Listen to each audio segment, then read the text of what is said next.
ছোট্ট চ্যানেলের ছোট্ট মিনি ব্লগে তোমাদের সবাইকে ওয়েলকাম জানাই। সুন্দরবনের প্রথম দিনটা আমরা অফ সাইডে ঘুরে দেখেছি। এইদিকে সাধারণত কাউকে যেতে দেখি না। আমাদের খুব ইচ্ছা ছিল সুন্দরবনের কোনো এমন একটা গ্রামে যাব আর সেই গ্রামের কালচারটা দেখবো কেমন। তো দেখলাম যে সেখানকার মানুষের জীবনযাপনটা খুবই কঠিন।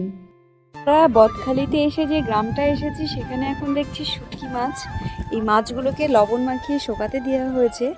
আজ পর্যন্ত কখনো শুটকি মাছ খাইনি, আর শুটকি মাছ কেমন হয় বা কেমন প্রসেসিং করে সেটাও দেখিনি, কিন্তু এই বদখালি এলাকায় এসে দেখি এখানে শুটকি মাছের প্রসেসটা করানো হয়েছে। লবণ মাখিয়ে সেই মাছগুলিকে ভালো করে শুকানো হয়েছে, দেখো তোমরা।